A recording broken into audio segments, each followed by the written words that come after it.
தர்மபுரி பரையப்பட்டி புதூரில் ஊராட்சி அரசு நடுநிலைப் பள்ளி உள்ளது. பள்ளியில் 68 மாணவ மாணவிகள் படிக்கின்றனர். பள்ளி வளாகத்தில் உள்ள குடிநீர் குழாயில் அப்பகுதியைச் சேர்ந்த சாந்தி என்ற பெண் தினமும் குடிநீர் பிடித்து வந்துள்ளார். நேற்று சாந்தி தண்ணீர் பிடித்துக் கொண்டிருந்த போது 7ஆம் வகுப்பைச் சேர்ந்த தாழ்த்தப்பட்ட சமுதாயத்தைச் சேர்ந்த மாணவன் கை கழுவினான். சாந்தி சாதி பெயரை சொல்லி மாணவனை கடுமையாக திட்டியுள்ளார்.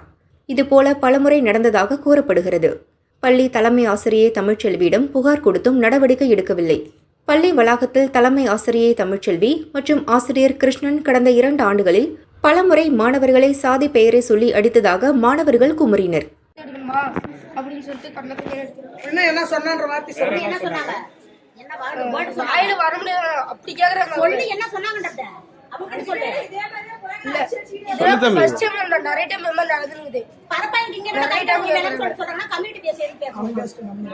கம்யூனிட்டி பத்தி மட்டும் தான் நம்ம பேசுறாங்க. எச்எம் சொன்னா அவங்களும் அதை பத்தி கேக்குறது இல்ல. முன்னாடி 2 வருஷமா நடந்துதான் இருக்குது. எச்எம் சொன்னா இருக்க பாத்துக்கலாம் தான் சொல்றாங்க. ஆனா ஒரு டைம் கூட இது வரையும் எதுவுமே கேட்டது இல்ல.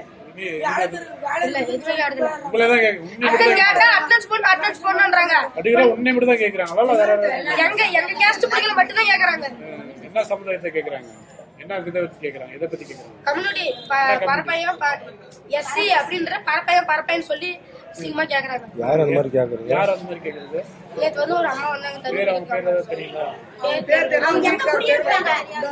நான் போஸ்ட் ஆபீஸ்க்கு முன்னாடி இருக்காங்க. இதுக்கு முன்னாடி தான் அவங்க நிறைய டைம் வந்துங்கறாங்க. நான் எச்ஓடி சொல்லி அவங்க எதுவும் கேக்கல. உன்னை பார்த்தா கேக்குறாங்களா இல்ல மத்தவங்க எல்லாரும்? ஆனா மென்டலா எல்லாத்தையும் அடிச்சா பரவாயில்ல. எங்க கம்யூனிட்டி கார் பிள்ளைகளை மட்டும் தான் அடிக்கிறாங்க அவங்க. எல்லா கம்யூனிட்டிக்காரரும் இதுல படிக்கிறாங்களா? எல்லா கம்யூனிட்டிக்காரரும் படிக்கிறாங்க. ஆனா இங்க குறிப்பா எஸ்சி கம்யூனிட்டிக்கார பிள்ளைகள் மட்டும் தான் அடிக்கிறாங்க. குறிப்பா அவங்களே தான் மட்டும் தான் அடிக்கிறாங்க. இந்த மாதிரி வேற ஏதாச்சும் நிகழ்வு நடக்குது? நான் பரிச்சை எழுதும்போது தண்ணி விழுந்துச்சு, எவ்வளவு தண்ணி விழுறீங்க அப்படின்னு கேட்டதுக்கு பட்டு இந்த மாதிரி கழுத்து மேலே அடிச்சுட்டு போறாங்க. கழுத்து பீகல கண்ணத்து மேல அடிக்கிறாங்க. யாரு அடிச்சது? கழுத்து மேல அந்த பொம்பளை தான் அடிச்சாங்க. பேர் என்ன பேருப்பா? அவங்க ஸ்கூலுக்கு டெய்லியே வருவாங்களா?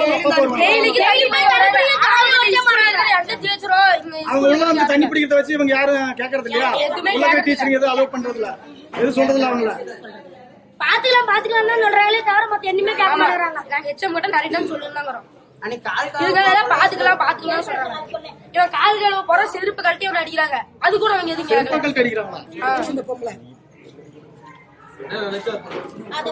எத்தனை நாளா நடந்துட்டு இருக்கு? செருப்புல அடிக்கிறாங்க சார். அது பேரண்ட்ஸ் கிட்ட வெளியில சொல்லக்கூடாது மிரட்டி வச்சிருக்காங்க.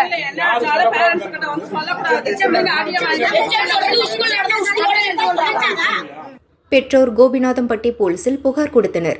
நடவடிக்கை எடுக்காததால் கோபிநாதம்பட்டி மெயின் ரோட்டில் மாணவ மாணவிகள் சாலை மறியலில் ஈடுபட்டனர். ஸ்பாட்டிற்கு விரைந்த மாவட்ட கல்வி அலுவலர் சின்னமாது பெற்றோர் மற்றும் மாணவர்களிடையே பேச்சுவார்த்தை நடத்தினார். விசாரணைக்கு பின் தலைமை ஆசிரியை தமிழ்ச்செல்வி மற்றும் ஆசிரியர் கிருஷ்ணன் வேறு பள்ளிக்கு டிரான்ஸ்பர் செய்யப்பட்டனர். சாந்தி மனநலம் பாதிக்கப்பட்ட பெண் என கூறப்பட்டதால் சாந்தியை மனநல காப்பகத்தில் சேர்த்தனர். தலைமை ஆசிரியை தமிழ்ச்செல்வி, ஆசிரியர் கிருஷ்ணன் மற்றும் குடிநீர் பிடிக்கும் சாந்தி மூவரும் ஒரே சமூகத்தைச் சேர்ந்தவர்கள் என்பது குறிப்பிடத்தக்கது. அரசு பள்ளியில் சாதி பெயரை சொல்லி மாணவர்களை அடித்து துன்புறுத்திய சம்பவம் பரபரப்பை ஏற்படுத்தியது.